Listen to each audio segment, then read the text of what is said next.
নমস্কার দাদাভাই দিদিভাই, ঠাম্মার হেসেলে আপনাদের সবাইকে স্বাগত। আজ আমি নিয়ে এসেছি কচু পাতায় চিংড়ি ভাপা। এই গাছটি আমার বাগানে তৈরি হয়েছে, এখান থেকে নিয়েই আমি রান্না করি আর খাই। আজকের আপনাদেরকে বানিয়ে দেখাবো কেমন করে আমি রান্না করি।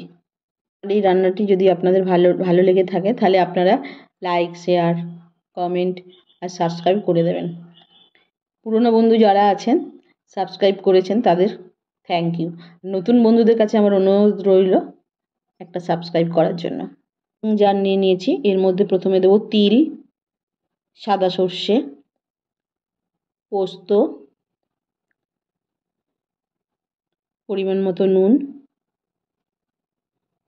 আপনারাও একবার বানিয়ে করে খাবেন। দেব কাশ্মীরি মির্চ আর একটু দেব হলুদ, আর ঝালের জন্য দেব 5টি কাঁচা লঙ্কা। আমি এটা পেস্ট করে নিয়েছি, পেস্ট করে মিক্সিং জারে ঢাকা খুলে নিয়েছি। এবার আমি একটি বড় জায়গা নিয়েছি, এটার মধ্যে আমি চিংড়ি মাছ কেটে ধুয়ে বেছে রেখেছিলাম। আমি এখানে 500 গ্রাম চিংড়ি মাছ নিয়েছি। চিংড়ি মাছগুলো আস্তে আস্তে বাটির মধ্যে চেপে চেপে নেব যাতে বাকি জলটা বাটিতে থেকে যায়।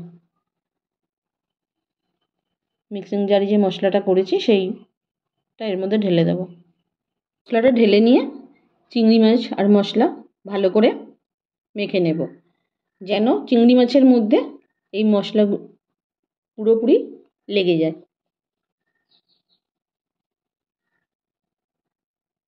মাখানো হয়ে গেছে, আমি এবার এর মধ্যে সর্ষের তেল দিয়ে নেব। যে উপকরণটা ছাড়া চিংড়ি ভাপা, যে কোনো ভাপা তৈরি হয় না। পরিমাণে একটু বেশি করেই সর্ষের তেল দিলাম।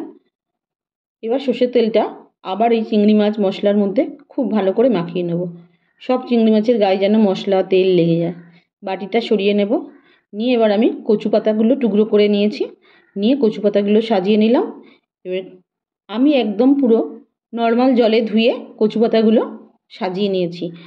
যদি কচু পাতা কুটায় ভাবেন, আপনারা ভয় পেয়ে থাকেন, তাহলে আপনারা একটু জলের মধ্যে লেবু দিয়ে, গরম জলের মধ্যে লেবু দিয়ে পাতাগুলোকে ধুয়ে নেবেন, তাহলে আর কুটাবে না।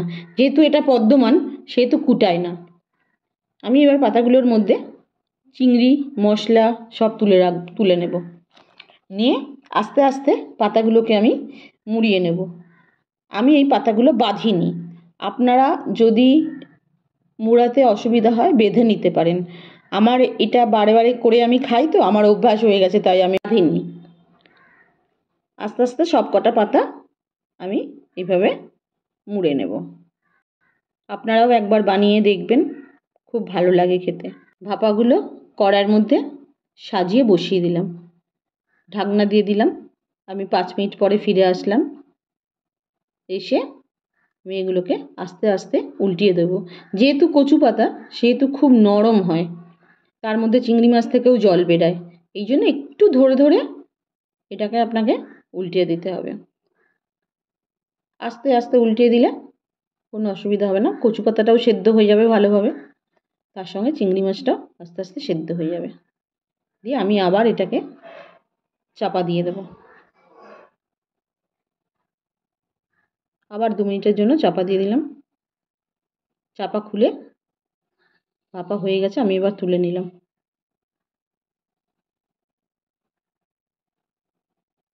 খুব সুন্দর স্বাদ হয়, মানে 1 থালা ভাত পুরো এটা দিয়ে খাওয়া হয়ে যাবে, আর কিছু লাগবে না। আরও 2টো বাকি ছিল, সে 2টোও আমি তৈরি করে নিয়েছি।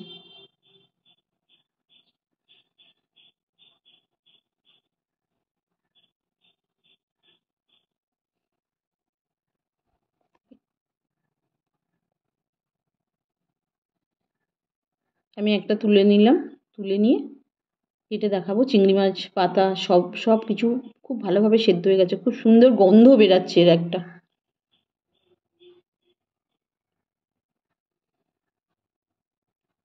পাতাগুলো একদম পুরো কেটে যাচ্ছে, নরম হয়ে গেছে। এই চিংড়ি মাছ বের করলাম, চিংড়ি মাছও কেটে যাচ্ছে।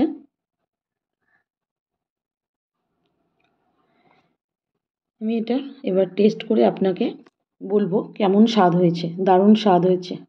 ফিরে আসছি পরের রেসিপি নিয়ে।